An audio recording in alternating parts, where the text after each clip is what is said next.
30ஆம் அதிகாரம் 24 28 வரைக்கும் நம்ம வாசிக்கும் போது, பூமியில் சிறியவைகளாயிருந்தும் மகா ஞானம் உள்ளவைகள் நான் கொண்டு. கர்த்தர் இந்த அழகான பூமியை உண்டாக்கி, இந்த பூமியிலே எத்தனையோ பெரிய மிருகங்கள், மனிதர்கள் எல்லாமே வாழ்கிறார்கள். ஆனாலும் இங்கு சொல்லப்பட்டதானே, சிறியவைகளாயிருந்தும் மகா ஞானம் உள்ளவைகள் 4 விஷயங்களை படுகிறார். சிறியவைகள். இது ஒரு கதை தான், பைபிள் கதை தான். சின்ன பிள்ளைங்கிட்ட கேட்பேன், சண்டே ஸ்கூல் கிட்ட பிள்ளைங்க கேட்பேன், கவனமா இருக்கும். 4 இந்த கதையில 4 ஹீரோ இருக்காங்க. இந்த கதையில 4 ஹீரோ இருக்காங்க. ஃபர்ஸ்ட் அது அவங்க எப்படி இருக்காங்க? ஞானமா இருக்காங்க. ஓகேவா? ஃபர்ஸ்ட் இங்க சொல்லப்பட்டிருக்கிறது 25ஆம் வசனத்தில் என்ன படிக்கிறோம்? அவை அவன் அற்பமான ஜந்துவா இருந்தும் கோடை காலத்திலே தங்கள் ஆகாரத்தை சம்பாதிக்கிற எறும்பு. ஃபர்ஸ்ட் ஹீரோ, முதல் ஹீரோ யாரு? எறும்பு. அது பார்க்க அற்பமா இருக்கு. ஆனா கோடை காலத்துல ஆகாரத்தை, கோடை காலம் என்ன காலம்? மாசத்தை சொல்லக்கூடாது. கோடை காலத்துல ஏன்னா அந்த வெயில் காலம் இருக்கும் பொழுது, மழை காலம் வரதுக்கு முன்னாடி மழைக்காலம் வருவதற்கு முன்ன இந்த கோடை காலத்துல, வெயில் காலத்துல ஆகாரத்தை சேர்த்து வச்சுக்கணும். எறும்பு வெயில் காலத்துல சுத்தமா, மழை காலத்துல சுத்திட்டு இருக்குமா? வெயில் காலத்துல பாத்தீங்கன்னா அப்படியே வெயில் வரிசையா போவோம். ஓகேங்களா? அந்த சாதாரண ஒரு ஜந்து, சாதாரண ஒரு அப்படி நசுனா செத்துரும், ஊதுனா பறந்துடும். அந்த எறும்பு அது பாத்தீங்கன்னா அது ஆகாரத்தை சம்பாதிச்சிருக்கு. எதுக்கு? மழைக்காலம் வந்துச்சுன்னா எறும்பால வெளியே வர முடியாது. ஓகேங்களா? அப்போ வெயில் காலம், கோடை காலம் இருக்கும்போது ஆகாரத்தை சம்பாதிக்கும். அப்ப அதுகிட்ட இருந்து ஞானத்தை கத்துக்கணுமா? யாரு சொல்றாங்க? ஞானி சாலமோன். ஓகேங்களா? அப்ப முதல் எறும்புக்கு ஆண்டவர் எவ்வளவு ஞானம் கொடுத்திருக்காரு? நேரத்துக்கு முன்னாடி, மழைக்காலம் வருவதற்கு முன்னாடி, கஷ்டம் வருவதற்கு முன்னாடி ஆகாரத்தை சம்பாதிக்கிறது. அப்ப இதுகிட்ட நம்ம என்ன கற்றுக்கொள்ள வேண்டும் என்று சொன்னால், ஞானத்தை எறும்பு கிட்ட இருந்து அப்படி என்ன கற்றுக்கொள்ள வேண்டும் சொன்னால், நமக்கு பலன் இருக்கும் போதவே நம்ம நல்லா வேலை செய்து சம்பாதிக்கணும். நமக்கு பலன் இருக்கும் போதவே நல்லா ஜெபம் பண்ணணும். நம்ம நல்லா இருக்கும் போதவே முழங்கால் போடணும், கை தட்டி ஆராதிக்கணும். நம்ம நல்ல பலன் இருக்கும் போதவே நல்லா சம்பாதிச்சு நம்ம நல்லா ஆண்டவருக்கு மாத்திரம் இல்ல, குடும்பத்துக்கும் வீட்டுக்கும் எல்லாத்துக்கும் நம்ம உண்மையா இருந்து சம்பாதிச்சு வீடு வாசலை கட்டி முன்னேறி போகணும். காலத்துல நல்லா இருக்கும் போது சோம்பேறித்தனமா நம்ம வீட்டுல படுத்துக்கிட்டு தூங்கிட்டு வேலைக்கு போவாங்க, சம்பாதிக்காம இருந்தோம்னா வயசாகும் போது நமக்கு ஒண்ணுமே கிடைக்காது. அதனால நம்ம நல்லா வேலை செய்து நல்லா சம்பாதிச்சு இருக்கிற பலத்துல கர்த்தரை துதிச்சு ஆராதிக்கணும். அப்ப அதுக்கு அர்த்தம் என்ன? நமக்கு ஞானத்தை ஆண்டவர்கிட்ட கேட்கணும். மழை காலம் வருவதுக்கு முன்னாடி, ஒரு கஷ்டம் வருவதுக்கு முன்னாடி நம்ம ஒரு 2 காசு கையில வச்சிருக்கணும். சிலர் வர வர வர காலி பண்ணிட்டே இருப்பாங்க, கையில நிக்காது. வர வர காலி பண்ணிட்டு நாளைக்கு பத்தி அவங்களுக்கு கவலை இல்லை. இன்னைக்கு வருதா ஜாலியா இருந்தோமா, அவ்வளவுதான். நாளைக்கு இல்ல, அப்ப நாளைக்கு தான் கை எழுதுதா? யாருக்கிட்டே போய் கேட்டுட்டு இருக்குதா? அதனால நம்ம அப்படி ஒரு எறும்பு மாதிரி இருக்கணும். நமக்கு சேர்த்து வைக்க வேண்டும், நம்ம சம்பாதித்து வைத்துக் கொள்ள வேண்டும். நாளைக்கு நமக்கு ஆகாரம் கிடைக்காது, நாளைக்கு நமக்கு சாப்பாடு கிடைக்காது. அதனால நம்ம சேர்த்து வைத்துக் கொள்ள வேண்டும். எறும்பு கிட்ட கத்துக்கொள்ள வேண்டும். அப்புறம் எறும்பு கிட்ட நம்ம கத்துக்கொண்டு சாலமோன் சொல்றாரு, என்னத்தை கத்துக்கிறது? எறும்பு கிட்ட நம்ம நிறைய பாடம் படிக்கணும், நிறைய இருக்கு நமக்கு படிக்க வேண்டியது. நான் சுத்தமா சொல்லிக் கொடுக்கிறேன். எறும்பு ஃபர்ஸ்ட் அது போகும்போது பாத்தீங்கன்னா, எறும்பு தனியா போகுமா இல்ல லைன்ல போகுமா? லைன்ல போகும். ஓகேங்களா? எறும்பு எப்படி போகுது? லைன் ப்ரார். அது எத்தனை ஒழுங்கு, டிசிப்ளின், ஒழுக்கம். அப்ப இந்த எறும்பு ஒரு ஒழுக்கமா போகுது, ஒரு ஒழுங்கா போகுது. நம்முடைய வாழ்க்கையில நமக்கு டிசிப்ளின், ஒழுக்கம் இருந்தாலே நம்ம முன்னேறி போகலாம். எல்லாத்துக்கும் ஒரு காலம் உண்டு. தூங்குறதுக்கு ஒரு காலம் உண்டு, ஆராதனை போறதுக்கு ஒரு காலம் உண்டு, பைபிள் படிக்க ஒரு காலம் உண்டு, வேலைக்கு போக ஒரு காலம் உண்டு, ஸ்கூல் காலேஜுக்கு போக உண்டு. எல்லாத்துக்கும் ஒரு காலம் உண்டுங்க. அப்ப இந்த ஒழுக்கத்தை எறும்பு கிட்ட கத்துக்க வேண்டும். எறும்பு என்ன பண்ணுது? லைன்ல போகுது. அப்ப நாம என்ன பண்ணா, ஒரு ஒழுக்கத்தை நாம் போக வேண்டும். சபைக்கு போகிற விசுவாசிகள் வருகிற விசுவாசிகள் முதல் ஒரு ஒழுக்கத்தை லைன் பிரகாரம் போயிட்டு லைன் பிரகாரம் நம்ம போயிட்டு இருந்தா நம்முடைய வாழ்க்கை போயிட்டே இருக்கும். கர்த்தருக்கு ஸ்தோத்திரம். அடுத்தது லைன்ல போகும்போது லைன்ல தான் போகும். எறும்பு கிராஸ் பண்ணி முன்னாடி நடுவில் சந்தில கூடாது. இந்த ரேஷன் கடையில எல்லாம் பாத்தீங்கன்னா ரேஷன் கடையில எல்லாம் பார்த்து பணம் கொடுக்கும் போது டக்கு அடி உள்ள போது வருவாங்க. யார் என்ன சொன்னாலும் பரவாயில்ல, ஆனா எறும்பு அப்படி பண்ணாது. அது லைன்ல தான் போகும். கிராஸ் வழியா குறுக்கு வழியா. அப்போ நம்முடைய புத்தி குறுக்கு வழியா இருக்கக்கூடாது, நேர் வழியா இருக்கணும். நேர் வழியாய் போனாய் கர்த்தர் நம்மள என்ன செய்வாரு? ஆசீர்வதிப்பாரு. கர்த்தருக்கு ஸ்தோத்திரம். அருமையானவர்களே, அப்போ எறும்பு கரெக்டா பாட்டு போயிட்டு. ரெண்டாவது, எறும்பு அப்படி போயிட்டு இருக்கும் போது எதிர்க்க ஒரு எறும்பு வந்தா அது சந்திச்சுட்டு போவோம். பார்த்துருக்கீங்களா? ஒரு எறும்பு வரும்போது அந்த மூஞ்சி நான் பார்க்க மாட்டேன், இப்படி ஓடாது. அந்த எறும்பு வரும்போது இன்னொரு எறும்பு என்ன பண்ணும்? எதிர்க்க பார்த்துட்டு போகும். அதாவது கிஸ் பண்ணிட்டு போகும். அது அன்பை காட்டுகிறது. ஓகேங்களா? நீங்க நல்லா நோட் பண்ணுங்க. எறும்பை நீங்க நல்லா பாருங்க. சின்ன பிள்ளைங்க கூட ஒரு எறும்பு வரும்போது எதிர்க்க அப்படி அது என்ன பேசிட்டு போகுமா? நல்லா இருக்கீங்களா? பேசலாம். சுகமா இருக்கீங்களா? சாப்பிட்டீங்களா? ஒருவேளை அது பேசிட்டு போகமா இருக்கும். நம்ம கண்ணுக்கு அது முத்தம் கொடுத்துட்டு போற மாதிரி தெரியும். அது என்ன பண்ணிட்டு வந்து நமக்கு ஒண்ணு சந்திச்சுட்டு போகும். அப்ப அதுக்கு அர்த்தம் என்னால் கர்த்தருடைய பிள்ளைகள் அடுத்த கர்த்தருடைய பிள்ளைகளை பார்க்கிறது ஒருவருக்கு ஒருவர் கனம் பண்ணுங்கள். கர்த்தருக்கு ஸ்தோத்திரம். அப்போ ஒருவருக்கு ஒருவர் ஸ்தோத்திரம் பண்ணுவதில்ல, கனம் பண்ணுவதில்ல, நாம் அதை முந்திக் கொள்ள வேண்டும். கர்த்தருக்கு ஸ்தோத்திரம். அப்போ எதிர்க்க வர்ற ஃபேஸ் பண்ணிட்டு தான் போகுது. ஒண்ணு அப்படி வந்தாலும் ஒண்ணு போகாது. ஒருவேளை அது என்னவா இருந்தாலும் நமக்கு பிடிக்காதவா இருந்தாலும் நமக்கு யாரா இருந்தாலும் எதிர்க்க வரும்போது அந்த எறும்பு பார்த்துட்டு சமாதானப்படுத்தி அது போகுது. அப்ப அது எதை காட்டுகிறதுனா அவங்க சந்திக்கிறது அன்பை காட்டுகிறது. அப்போ சபை ஊழியம் எல்லாமே அன்புதான். அன்பு இல்லாவிட்டால் ஒண்ணுமே கிடையாது. யார் சொல்லுது? பவுல் சொல்றாரு. யார் சொல்லுது?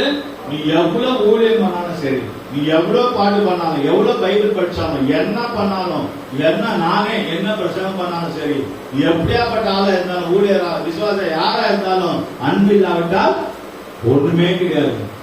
ஒண்ணுமே கிடையாது. அதுக்கு நிறைய விளக்கம் சொல்றாரு பவுல். அப்போ அன்புதான். ஓகேங்களா?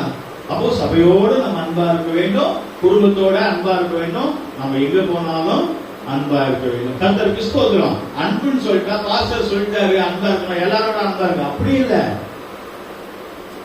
அன்பு வேற, லவ் வேற. ஓகேங்களா?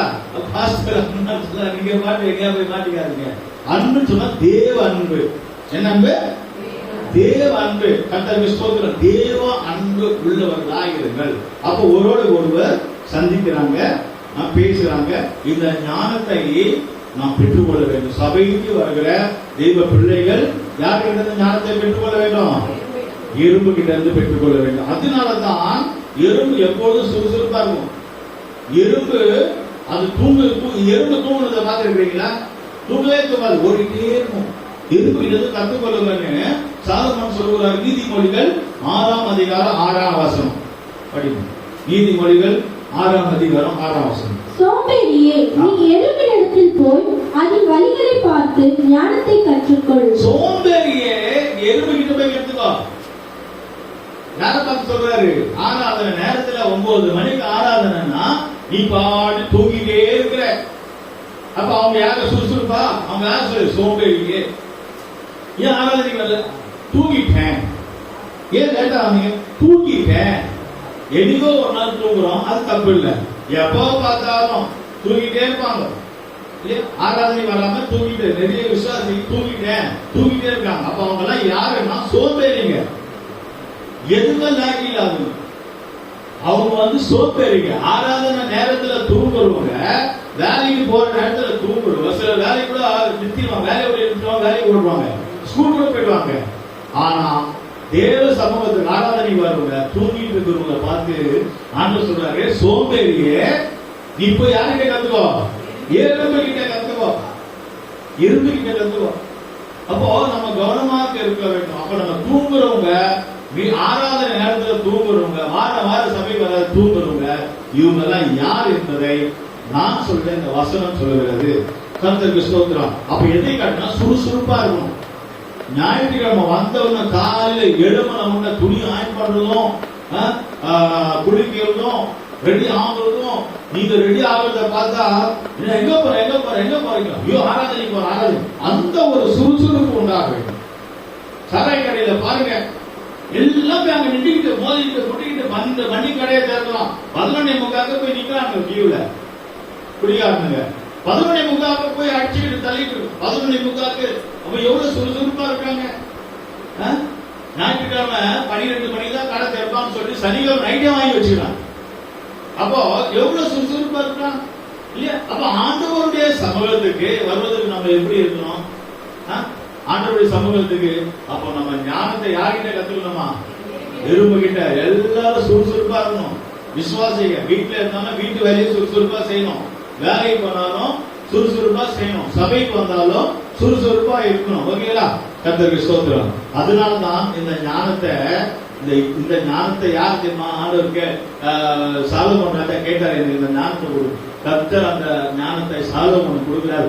1 ராஜாக்கள் 3ஆம் அதிகாரம் 9ஆம் வசனத்துல 1 ராஜாக்கள் 3ஆம் அதிகாரம் 9ஆம் வசனம் படிப்போம்.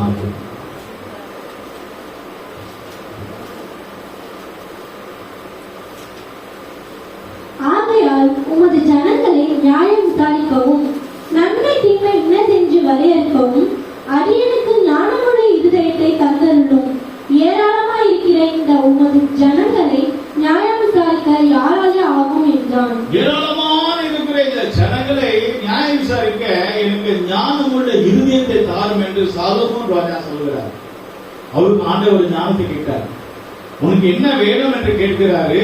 அவன் பொண்ணு கேட்கல, வெள்ளி கேட்கல, பணத்தை கேட்கல, பொருள் கேட்கல, சத்துரு உயிரை கேட்கல. அவன் யார் கேட்கலாம் கேட்டான், இந்த ஜனங்களை நடத்த ஞானத்தை தாரும், ஞானமுள்ள இருதயத்தை தாரும். கர்த்தர் கொடுத்தாரா? கொடுத்தார். நிறைய விஷயங்கள் சொல்லலாம். 2 ஸ்திரீகள் சண்டை போட்டுட்டாங்க. 2 பேர் குழந்தை, ஒரு குழந்தை செத்து போச்சு. ஒரு குழந்தைக்காக 2 ஸ்திரீகள் பெண்கள் சண்டை போட்டுருந்தாங்க. அது கரெக்டாக விசாரித்து செய்தாங்க. சொல்றதுக்கு நமக்கு நேரம் சப்ஜெக்ட் நிறைய இருக்கு. ஃபர்ஸ்ட் எறும்பை பத்தி தான் பேசிட்டு இருக்கிறோம். அப்ப எறும்பு ஞானம். அப்ப இந்த ஞானத்தை கர்த்தர் சாலோமோன் கொடுத்தார். சாலோமோனை போல ஞானம் உள்ளவன் பூமியில எந்த ராஜாவும் இல்லை. கர்த்தருக்கு ஸ்தோத்திரம். அப்ப அது போல ஜனங்களை நடத்த ஒரு அரசியல்வாதியா இருக்கட்டும், ஜனங்களை நடத்த ஒரு முக்கியமான ஒரு தலைவராக இருக்கட்டும், யாரா இருந்தாலும் ஞானம் தேவை. ஞானம் இல்லாவிட்டால் ஜனங்களை நடத்த முடியாது. கர்த்தருக்கு ஸ்தோத்திரம். ஜனங்களை மாத்திரமல்ல, சபையை மாத்திரமல்ல, அரசியல் மாத்திரமல்ல, கட்சியை மாத்திரமல்ல, குடும்பத்தை நடத்த கூட நமக்கு ஞானம் தேவை. நம்ம புருஷனை, நம்முடைய மனைவியை, நம்முடைய பிள்ளைகளை, நம்ம வீட்டுல இருக்கிறவங்களை நடத்துறதுக்கு நமக்கு ஞானம் தேவை. பாத்தீங்கன்னா சில வீட்டுல டெய்லி சண்டை நடந்துட்டே இருக்கும். எதனால சண்டை வர்றதுன்னே உங்களுக்கு புரியாது. பேச்சுல, பார்வையில, நடக்கல டெய்லி சண்டை வரும். ஏன் சொன்னால் அங்க சொல்லப்பட்ட ஞானம் இல்லை.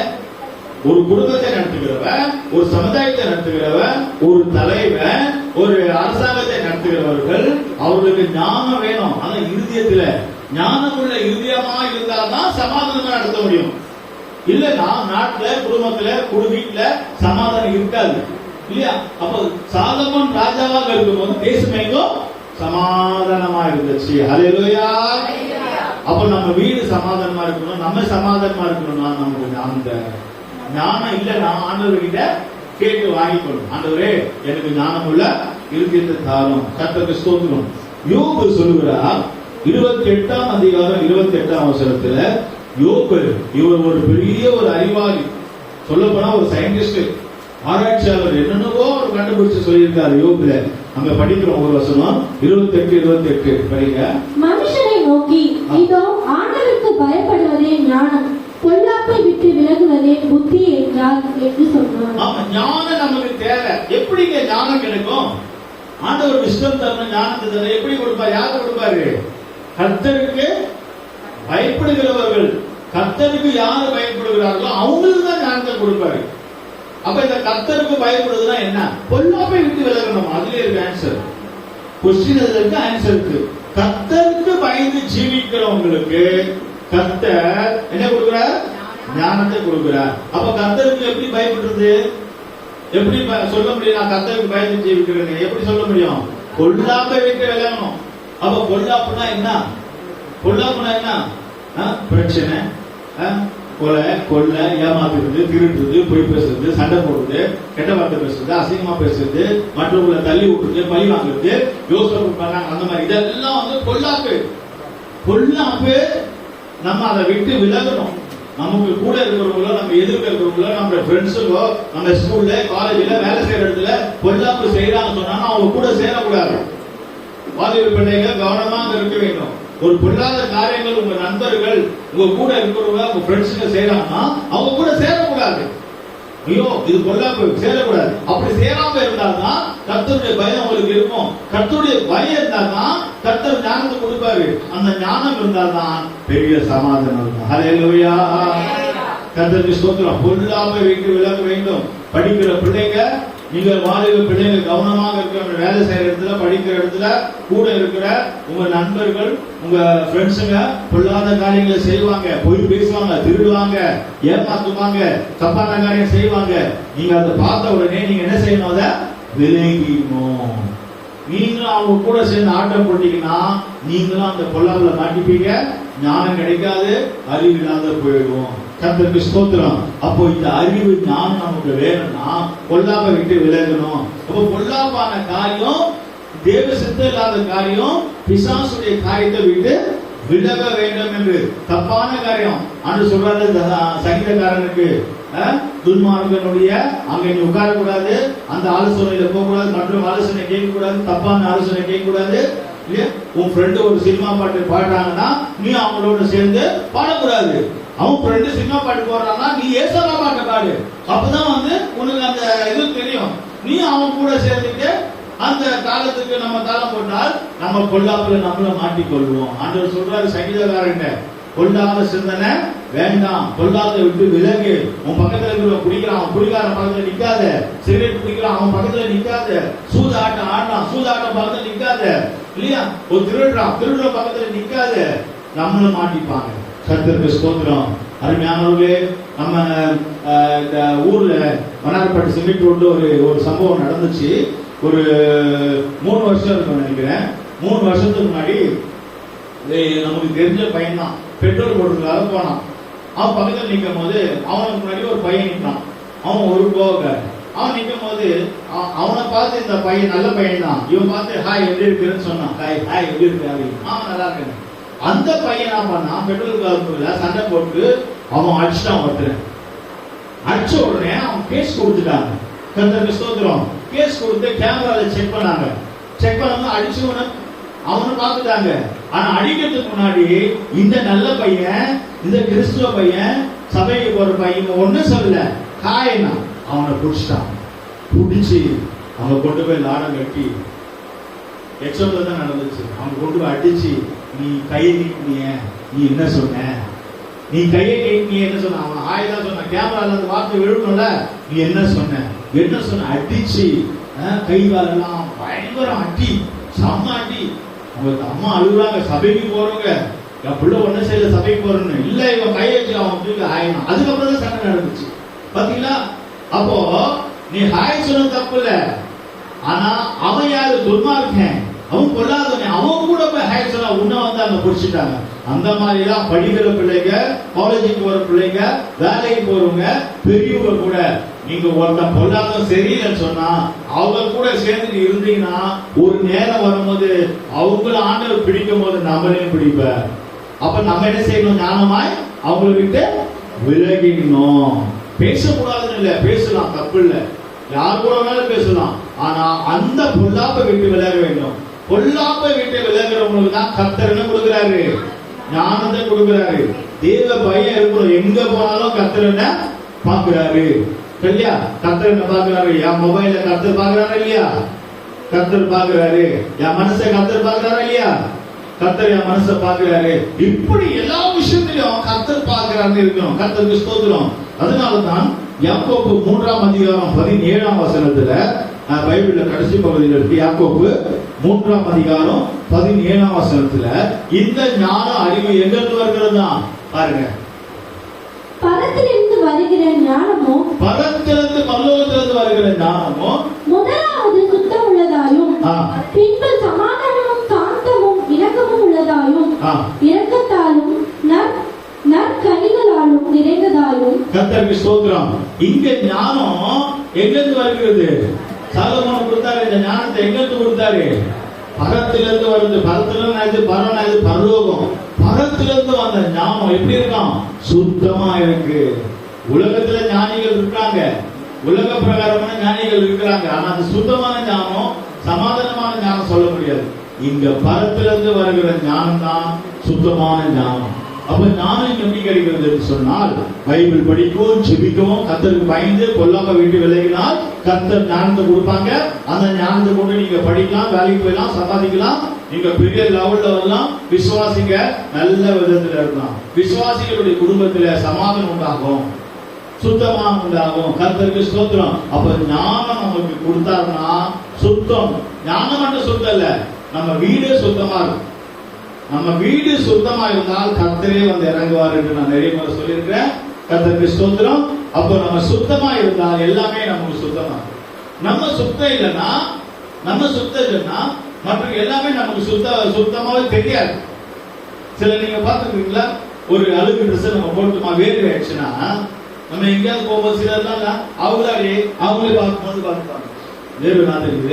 அப்ப என்ன, நம்ம வேறு நாட்டு நமக்கு இருந்துச்சுன்னா மற்றவங்ககிட்ட பார்க்கும்போது பேசும்போது அதுதான் நமக்கு அப்படி தெரியும், வேறு ஸ்மெல் அடிக்குது. அப்ப அது போல பரலோகத்துல இருந்து பரத்துல இருந்து வர ஞானம் எப்படி இருக்கா? சுத்தமா இருக்கு. கர்த்தருக்கு ஸ்தோத்திரம். அப்போ நம்ம நம்மளை சுத்தம் செய்கிறது இல்ல, நம்முடைய குடும்பத்தை, நம்முடைய வீட்டை எப்பொழுதும் சுத்தமாக வைத்துக் கொள்ள வேண்டும் என்று பார்க்கிறோம். இது ஒரு ஞானம். இது என்னுடைய ஞானம். யாருடைய ஞானம்? கர்த்தர். யார் கொடுத்தாரு? எறும்புக்கு கொடுத்தாரு. சின்ன ஜந்து எறும்பு. இந்த எறும்புக்கு எவ்வளவு ஞானம் இருக்கு பாத்தீங்களா? நம்ம எறும்பா மாற வேண்டாம், எறும்பு கிட்ட இருந்து சில காரியங்களை கற்றுக்கொள்ளலாம். கர்த்தருக்கு ஸ்தோத்திரம். இரண்டாவது ஜந்து பார்க்கிறோம், 26ஆம் வசனத்துல படிங்க. 30 இரண்டாவது நம்ம பார்க்கும்போது, சத்துவமற்ற ஜந்துவா இருந்தும் தங்கள் வீட்டை கண்மலையிலே தூண்டி வைக்கும் குழி முசல்களும். இரண்டாவது ஜந்து குழி முசல்கள். கர்த்தருக்கு ஸ்தோத்திரம். முயல், நம்ம சொல்ற முசல் சொல்லுவோம், அது என்னது? முயல். அந்த இரண்டாவது ஜந்து அது எங்க வீடு கட்டுது? கண்மலையில வீடு கட்டுகிறது. பாருங்க, மண்ணுல வீடு கட்டும். மழை வரும்போது மண்ணு கரைஞ்சிடும். ஆனால் இந்த குழி முசல்கள் கண்மலையில, மலையில, பாறையில வீடு. அப்ப கண்மலை என்று சொன்னால் ஆண்டவராகிய இயேசு கிறிஸ்துவை காட்டுகிறது. கர்த்தருக்கு ஸ்தோத்திரம். அப்ப கண்மலையில வீடு கட்டினால் எவ்வளவு மழை வந்தாலும், எவ்வளவு வெள்ளம் வந்தாலும், மலையில வீடு கட்டினா கண்மலையில அது என்ன செய்யாது? கரைந்து போகாது. கர்த்தருக்கு ஸ்தோத்திரம். நம்ம உடனே கரைஞ்சிடக்கூடாது. சிலர் தான் பாத்தீங்க, மண்ணு வீடு கட்டுவாங்க, மண் குதிரை சொல்லுவாங்க இல்லையா? இந்த மண் குதிரை உடனே கரைஞ்சு. சிலர் உடனே ஒரு சின்ன கஷ்டம் வந்து அப்படியே கரைஞ்சிடுவாங்க. உடனே என்ன செய்வாங்க? நிறைய பேர் ஒரு கஷ்டம் வந்து ஒரு ஸ்டேட்டஸ்ல வச்சிருவாங்க. என்ன வைப்பாங்க? எனக்கு யாரும் இல்லை, பணம் தான் முக்கியம், பணம் இல்லாதவங்களுக்கு மதிப்பில்லை. ஆனா ஆராதனைக்கு வர்றதில்ல, ஜெபிக்கிறது இல்ல, கூட்டத்துக்கு வர்றதில்ல, கர்த்தரை ஆராதிக்கிறது இல்ல, தேவ சமூகத்துல காத்திருக்கிறது இல்ல. அப்ப என்ன ஆகும்? கஷ்டம் வருமா? கஷ்டம் வந்தோம்னா அவங்க வச்சிருவாங்க, எனக்கு யாரும் இல்லையே, பணம் இருந்தா தான் மதிப்பு அப்படின்னு வச்சிருவாங்க. அவங்கள தேடி. இதெல்லாம் ஏமாத்துகிற வேலை. கர்த்தருக்கு ஸ்தோத்திரம். அருமையானவர்களே, நம்ம வீட்டை குழி முசல் சொல்லக்கூட இந்த வீட்டை எங்க கட்டணுமா? கண்மலையில் கட்ட வேண்டும். அதனால்தான் பவுல் சொல்லுகிறார், என் அஸ்திவாரத்தை கண்மலையின் மேலே போட்டு கட்டப்படுகிறேன். அப்போ அஸ்திவாரம், நம்ம அஸ்திவாரம் எங்க இருக்கணும்? கண்மலை. கண்மலை யாரு? இயேசு கிறிஸ்து. அப்ப நம்ம இயேசு கிறிஸ்து மேலதான் அஸ்திவாரத்தை போடணும். நம்ம யார் மேலேயும் போடக்கூடாது. நம்ம மனுஷர்கள் மேல அஸ்திவாரத்தை போட்டா அவங்க சபைக்கு வரல, எங்க அம்மா சபைக்கு வரல, அதனாலதான் நானும் வரல. நிறைய பேர் இருப்பாங்க தெரியுமா? எங்க அம்மா சபைக்கு வரல, அதனாலதான் நான் வரல. அவங்க சபைக்கு வரல, என் அக்கா வரல, என் தங்கச்சி வரல, அதனாலதான் நான் வரல. போ, எல்லாம் நிறைய போ. சாகும் போது நீ கூட செஞ்சாலே அழுவுறிய. சாகும் போது எங்க அம்மா செத்துட்டா நானும் செத்துறேன் சொல்லுவாங்களா? எங்க அக்கா செத்துட்டா நானும் செத்துறேன் சொல்லுவாங்க? சொல்ல மாட்டேன். ஆனா இந்த மாதிரி வந்து அப்படி பண்றது. கர்த்தருக்கு ஸ்தோத்திரம். குழி முசல் என்று சொன்னால் நம் அஸ்திவாரம் கண்மலை மேலே போட வேண்டும். சரியான அஸ்திவாரத்தை போட்டால் என்ன கஷ்டம் வந்தாலும் என்ன பிரச்சனை வந்தாலும் நம்ம நிற்போம். அல்லேலூயா. இம்மட்டமாக நம்மளை நிக்க வச்சிருக்கிறார். அல்லேலூயா. அருமையானவர்களே, கர்த்தர் நம்மளை அழைத்தவர், உண்மை உள்ளவர். நம்ம அஸ்திபாரத்தை யார் மேல போட்டு இருக்கிறோம்? நம்ம அஸ்திபாரம் யார் மேல இருக்கு? அம்மா மேல இருக்கா, இல்ல அப்பா மேல இருக்கா, சொந்தக்காரங்க மேல இருக்கா, அக்கா தங்கச்சிங்க மேல இருக்கா, இல்ல ஃப்ரெண்ட்ஸுங்க நண்பர்கள் மேல இருக்கா? யார் மேல இருக்கு? நம்ம அஸ்திபாரம் யார் மேல இருக்கு? கண்மலை. கண்மலை யாரு? இயேசு கிறிஸ்து. நம்ம அஸ்திபாரம் இயேசு கிறிஸ்து மேல இருக்க வேண்டும். அப்பொழுது அசையாம நிற்க முடியும். அல்லேலூயா. கர்த்தருக்கு ஸ்தோத்திரம். பாருங்க, ஆண்டவர் விட்டு நாம் போக கூடாது, இயேசு அப்பா விட்டு நாம் போக கூடாது. அப்ப அஸ்திபாரம் ஸ்ட்ராங்கா இருக்கணும். வீடு கட்டும் போது மலை பாறை கல்லுகளை கீழே போடுவாங்க. இங்கெல்லாம் பில்லர் போட்டு கொண்டுறாங்க. சில இடங்கள்ல அவுட்ல நீங்க போனீங்கன்னா மலை பாறைகளை உடைச்சு அஸ்திவாரம் போட்டு அதுக்கு மேலதான் ஏற்றுவாங்க. ஏன்னா அவ்வளவு ஸ்ட்ராங்கா இருக்க வேண்டும் என்று. கர்த்தருக்கு ஸ்தோத்திரம். அப்போ இந்த கண்மலை என்று இயேசு கிறிஸ்து காட்டுகிறது. மாத்திரமல்ல, யோபு 39ஆம் அதிகாரம் 27ஆம் வசனம் 28ஆம் வசனம். யோபு 39ஆம் அதிகாரம் 27 28. உன் கற்பனையினாலே கழுகு உயர பறந்து உயரத்திலே தன் கூட்டை கட்டுமோ? பாருங்க, கழுகு உயர பறகுதான், ஆனா தன் கூட்டை வீட்டை மேல கட்டுறது இல்ல. எங்க கட்டுது பாருங்க, படிங்க. அது கண்மலையிலும். பாருங்க, இப்ப எங்க கட்டுது கழுகு? கண்மலை. ஆனா பறக்குறது எங்க? மேல உயரத்துல. ஆனா வீடு எங்க கட்டுது? கண்மலையில. கண்மலையின் சிகரத்திலும் அரணான ஸ்தலத்திலும் தங்கி வசம் பண்ணும். கர்த்தருக்கு ஸ்தோத்திரம். நீங்க நல்லா பாத்துங்க, கழுகு எங்க பறக்குது? உயரத்துல பறக்குது. ஆனா வீட்டு எங்க கட்டுது? கண்மலையில கட்டுகிறது. பாத்தீங்களா? அப்ப கண்மலை எது? இயேசு கிறிஸ்து. அப்ப கழுகு நம்முடைய ஜீவியத்தை தான் காட்டுகிறது. எவ்வளவு நீ மேல பறந்தாலும் நீ மேல வீடு கட்ட முடியாது. நீ மேல வீடு கட்ட முடியாது. இப்ப மேல பறக்குறாங்களா? அமெரிக்காக்காரன் மேல போறான். எங்க போறான்? சந்திரனுக்குள்ள போறான். அமெரிக்காக்காரன் மேல போறான். அங்க போய் தங்கணும்னு போறான், அங்க போய் இருக்கணும்னு போறான். ஆனா அங்களால இருக்க முடியல. இந்தியாக்காரன் கூட மேல போறாங்க, மேல போயிட்டு வராங்க, நிலாவில கால வச்சுட்டு வராங்க. ஆனா நாங்க போய் கூடாரம் போட முடியல. வானத்துல நம்ம கூடாரத்தை கட்ட முடியாது. வானத்துல கழுகு பறக்கலாம், வானம் வரைக்கும் போலாம், ராக்கெட்ல போலாம், ஏரோப்ளேன்ல போலாம். அதான் அர்த்தம். வானத்துக்கு மேல போலாம், ஆனா கூடாரத்தை கட்ட முடியாது. கூடாரம் அங்க கண்மலையிலே கட்ட வேண்டும் என்று யோபு சொல்கிறார். ஹல்லேலூயா. எவ்வளவு மேல மேல மேல மேல போனாலும் கர்த்தர் கீழே தள்ளி விடுவார். வேதத்தில் சொல்லப்பட்டிருக்கு. ஏசாயால பிசாசு சொல்கிறான், நான் வானத்துக்கு ஏறுவேன், உன்னதமான ஒப்பாவேன். அவனை மேல இருந்து கீழே தள்ளுறாரு அகாலமான பாதத்துல. அப்ப என்னன்னா, பெருமையா பேசக்கூடாது எப்பொழுதும். எப்ப பார்த்தாலும் நான் அப்படி, நான் இப்படி, நான் அங்க பண்ணுவேன், நான் இதை பண்ணுவேன், நான் என்று பெருமையா பேசினா கீழே தள்ளுவான். ஒரு ராஜா பெருமா பேசினான். யாரு? நெபுகாத்நேச்சர் ராஜா. நான் கட்டின பாபிலோன் அல்லவா அப்படி பெருமையா பேசும்போது ஆண்டவர் அவனை தள்ளினார்.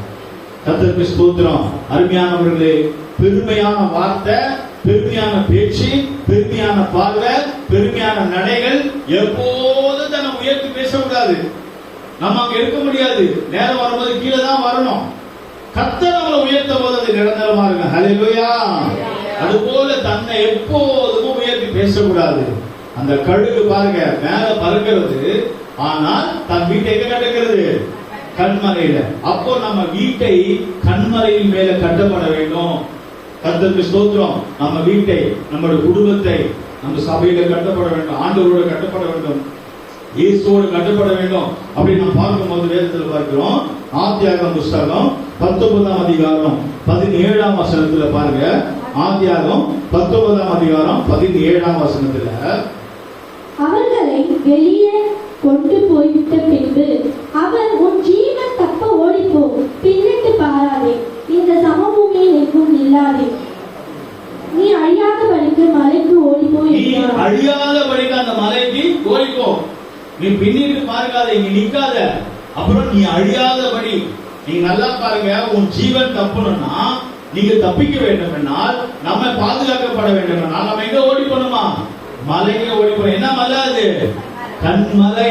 அந்த மலை இயேசு கிறிஸ்து. அவன் கூட கூட பேசுறான். யாரு? லோத்து மலைக்கு போ அங்க சொன்ன அவன சொல்றான் அப்படி அல்ல ஆண்டவரே, அவன சொல்றான் அப்படி அல்ல ஆண்டவரே, நான் போக முடியாது. நிறைய பேரு பாருங்க வீட்டுல சொல்லுவாங்க ஞாயிற்றுக்கிழமை ஆராதனை போ, வீட்டுல நான் போக முடியும், எனக்கு வயிறு வலிக்கும், எனக்கு தலைவலி, நான் அடுத்த வாரம் போறேன், நான் இப்ப போக மாட்டேன், நான் அப்ப போறேன், இப்படி வந்து பேசிட்டு இருப்பாங்க. ஊழியக்காரங்க ஒரு வார்த்தை சொன்னா கூட ஊழியக்காரங்க சொன்னா கேட்க மாட்டாங்க. பாஸ்டர் சொல்றாரு அவருக்கு என்ன அப்படி எனக்கு வேலை இருந்துச்சு, நான் போக மாட்டேன், நான் வர மாட்டேன், நான் இதை செய்ய மாட்டேன். அங்க சொல்லப்படுகிறது நீ அழியாதபடிக்கு நீ ஓடி போ. கிறிஸ்துவ கிட்ட வந்தாதான், சபைக்கு வந்தாதான் அழிவிலிருந்து பாதுகாக்க முடியும். சபைக்கு வந்தாதான் நம்முடைய உயிருக்கு பாதுகாப்பு, நம்முடைய குடும்பத்துக்கு பாதுகாப்பு. நோவாவுடைய காலத்துல நோவா குடும்பத்தார் 8 பேரு அங்க பேழைக்குள்ள இருந்ததுனாலதான் அழிவுக்கு பாதுகாக்கப்பட்டாங்க. கர்த்தருடைய சபையில இருந்தால் கர்த்தர் நம்மளை பாதுகாக்கிறவராக இருப்பார். கர்த்தருடைய சபையில இருக்கும் போது நம்மை மாத்திரமல்ல நம்முடைய குடும்பத்தையும் பாதுகாக்கிறவராக இருப்பார். ஹல்லேலூயா. நீ மேல போ. மேல ஏறி போனா கஷ்டம் தானே, மலையில ஏறி போனா கஷ்டம் தானே. ஏறி போ. அந்த மாதிரி சபைக்கு போ. 2வது மாடியில் இருக்கு சபை, ஏறி போ. கஷ்டம் தான், படியேற கஷ்டம் தான். ஆனால் உனக்கு அழிவு வருவதில்லை. சபைக்கு போவதனாலே உனக்கு சாவு வருவதில்லை. சபைக்கு போவதனால உனக்கு கஷ்டம் வருவதில்லை. நீ கவனமாக இரு என்று சொல்கிறார். கர்த்தருக்கு ஸ்தோத்திரம். இதே 2வது ஜெந்து பார்த்தோம். என்னது இது? முயல் குடி முசல். 3வது பார்க்கிறோம். 3வது 26 வசனம் படிங்க. நீதிமொழிகள். தத்துவமற்ற ஜந்துவாயிருந்தும் தங்கள் வீட்டை கண்மலையிலே தோண்டி வைக்கும் புலி முசல்களும் ராஜா இல்லாதிருந்தும் 27 ராஜா இல்லாதிருந்தும் பவுந்து பவுந்தாய் புறப்படுகிற வெட்டுக்கிளிகளும். பாருங்க 3வது ஹீரோக்கு பார்க்கிறோம். ஜந்து ராஜா இல்ல, என்ன சொல்லப்பட்டிருக்கு? வெட்டுக்கிளி. கர்த்தருக்கு ஸ்தோத்திரம். இந்த வெட்டுக்கிளி எப்படி போலாம்? பவுஞ்சுனா என்ன தெரியுமா? கூட்ட கூட்டமா போகுது. வெட்டுக்கிளி எப்படி போகுது? கூட்டமா போகுது, தனியா போகாது. கர்த்தருக்கு ஸ்தோத்திரம். நம்ம கிறிஸ்துவ பிள்ளைகள் தனியா வாழக்கூடாது. நம்ம தனியா வாழ்ந்தா நமக்கு பாதுகாப்பு இல்லை. எப்படி போனோம்? இயேசுவோட தான் போகணும், குடும்பத்தோட போகணும், சபையோட போகணும். சபையை விட்டுட்டு தனியா இருந்தா பாதுகாப்பு இல்லை. கர்த்தரை விட்டுட்டு தனியா இருந்தா பாதுகாப்பு இல்லை. எங்க போனாலும் கர்த்தரோட போய். ஹல்லேலூயா. இங்க பார்க்கிறோம், இங்க வெட்டுக்கிளி கூட்டமா போகும். அது எதை காட்டுகிறது தெரியுமா? கூட்டமா எதை காட்டுகிறது? ஒரு மனத்தை காட்டுகிறது. பாருங்க, சபைக்கு கூட்டமா வந்திருக்கிறோம், எல்லாம் ஒரு மனத்தோட அமைதியா உட்கார்ந்துட்டு இருக்கோம் இல்லையா? அப்போ இந்த ஒரு மனத்தை காட்டுகிறது. ஒரே மனம். சகோதரர்கள் ஒரு மனத்தை வாசம் பண்ணுகிறது. எத்தனை நன்மையும் எத்தனை இன்பமா இருக்கிறது. 133 சங்கீதம் 1 வசனம் படிக்கணும். சங்கீதம் 133:1. இதோ சகோதரர் ஒருமித்து வாசம் பண்ணுகிறது, எத்தனை நன்மையும் எத்தனை இன்பமும் ஆனது. சகோதரர்கள் சகோதரிகள் ஒருமித்து வாசம் பண்ணுகிறது. வீட்டுல, குடும்பத்துல, வேலை செய்யற எல்லாத்தையும் ஒருமித்து வாசம் பண்ணுகிறது. எத்தனை நன்மையும் இன்பமா. 2 காரியங்கள் வருதுங்க. ஒரு நன்மை, ஒரு இன்பம். நமக்கு ஒரு நன்மை உண்டாகுன்னு சொன்னா ஒரு மனத்தோட இருக்க வேண்டும். நம்ம வீட்டுல கூட புருஷன் ஒரு வழி, மனைவி ஒரு வழியில் இருந்தா ஒரு நன்மை உண்டாகும். அக்கா ஒரு வழி, தங்கச்சி ஒரு வழி தான் நன்மை உண்டாகும். அண்ணன் தம்பி ஒரு வழி தான் நன்மை உண்டாகும். அது போல சபையில கூட ஒரு மனத்தோடு இருந்தாதான் சபையில ஒரு நன்மை உண்டாகும். ஒரு சபையை கட்ட வேண்டும், ஒரு சபை இடத்தை வாங்க வேண்டும் சொன்னால் எல்லாரும் ஒரு மனமா இருக்க வேண்டும். அப்பதான் நம்ம அந்த காரியத்தை செய்ய முடியும். அப்போ சகோதரர்கள் ஒருமித்து வாசம் பண்ணும்போது எத்தனை நன்மை கிடைக்கிறது. அப்ப சபையில நம்ம ஒரு மனமா இருக்கும் போது கர்த்தர் நம்ம என்ன செய்கிறாரு? சமாதானத்தையும் நன்மையும் தருகிறவராக இருக்கிறார். கர்த்தருக்கு ஸ்தோத்திரம். அந்த மாதிரி ஒரு மனமாக இருக்கும்போது தான் பரிசுத்த ஆவியானவர் இறங்குவார். அப்போஸ்தலர் 2ஆம் அதிகாரம் 1ஆம் வசனத்துல அங்க சபையார் எல்லாரும் ஒருமித்து வாசம் பண்ணுகிறது. அங்க பாருங்க, பரிசுத்த ஆவியானவர் இறங்குகிறார். அப்போஸ்தலர் 2:1. பெந்தெகோஸ்தே என்னும் நாள் வந்தபோது அவர்கள் எல்லாரும் ஒருமனப்பட்டு, பெந்தெகோஸ்தே நாளிலே சபையில இருக்கிறவங்க எல்லாரும் ஒருமனப்பட்டு ஓரிடத்திலே வந்தார்கள். ஓரிடத்திலே பாருங்க, சபையார் ஒரு இடத்துல வந்தார்கள். அப்பொழுது அங்க பலத்த காற்றும் அக்கினியும் அபிஷேகம் இறங்குகிறது. அப்ப அது எதை காட்டுன்னு சொன்னால் சபையில எல்லாரும் ஒரு இடத்துல வந்து உட்கார்றாங்க. ஓகேங்களா? நீங்க சபையை விட்டுட்டு வீட்டுல உட்கார்ந்துட்டு இருந்தீங்கன்னா ஆண்டவர் வரமாட்டாரு. சபையை விட்டுட்டு நீங்க கல்யாணத்துக்கு போனாலும் சரி, அல்லது எங்க சாவுக்கு போனாலும், எங்க போனாலும் கர்த்தர் கூட வரமாட்டாரு. விலகி கொள்ள வேண்டும். சபைக்கு வந்துட்டு நீங்க ஒரு நாள் போங்க, ஒரு நல்ல காரியத்துக்கு போங்க, ஒரு ஏதோ ஒரு காரியங்கள் நடக்கிறதா போங்க, தப்பு இல்லை. ஆனால் ஒருவேளை நீங்க வீட்டுல உட்கார்ந்து இருக்கீங்கன்னா உங்க வீட்டுல கர்த்தர் இருக்க மாட்டாரு. நீங்க வெளியே போறீங்கன்னா கர்த்தர் உங்களோட இருக்க மாட்டாரு. ஏன்னு சொன்னால் சபையில கர்த்தருடைய சமூகத்துல வந்து இருக்கும் போது ஒரு மனப்பட்டு இருக்கும் போது அங்கதான் ஆவியானவர் வந்து இறங்குறாரு. நம்ம கூட இருக்கிற ஆண்டவர் ஆவியானவர் எங்க சபையில வந்து இறங்குறாரு. அதனாலதான் சபையை விட்டு போக கூடாது. ஒரு அர்ஜென்ட் அவசரமா நம்ம எங்கே போறோம், இப்போ ஏதோ ஒரு வெளியூர் போற ஒரு சூழ்நிலை, ஏதோ ஒரு முக்கியமான ஒரு சூழ்நிலை, ரொம்ப சீரியஸ் போற ஆசை, அது தப்பு இல்லை. வீட்டுல உட்காந்துக்கிட்டு டைம் பாஸ் பண்ணிக்கிட்டு பேசிக்கிட்டு படுத்துக்கிட்டு டயர்டா இருக்கு சொல்லிட்டு வர விருப்பம் இல்லாம கையில காசு இல்ல, ஒரு ஆளை கேட்டா ஏன் சபைக்கு வரல, கையில காசே இல்லை, நீனா வந்து இங்க நான் அலியா கொடுத்துட்டு இருக்கிறேன் என்ன. அப்புறம் இன்னொரு ஆள வந்து ஏன் சபைக்கு வந்தா இல்ல லோன் கிடைச்சது அதனால துணி எடுக்க போயிட்டோம். கையில பணம் வந்தாலும் பிரச்சனை தான், பணம் இல்லாம இருந்தாலும் பிரச்சனை தான். அதனாலதான் சாலமோன் சொல்லுகிறாரு, எனக்கு தேவையானதை தார் அளந்து தாரன். பணம் வந்தாலும் பிரச்சனை, பணம் இல்லாம இருந்தாலும் பிரச்சனை. அப்போ சாலமோன் என்ன சொல்றாரு, ஆண்டவரே எனக்கு தேவையானதை எனக்கு தார், படி அளக்கும், அப்ப நான் உன்னை விட்டு விலக மாட்டேன். கர்த்தருக்கு ஸ்தோத்திரம். அருமையானவர்களே, கர்த்தர் தான் என்ன செய்வார், பணம் கொடுத்தாலும் நாம வரமாட்டோம், பணம் இல்லைனாலும் நம்ம வரமாட்டோம்.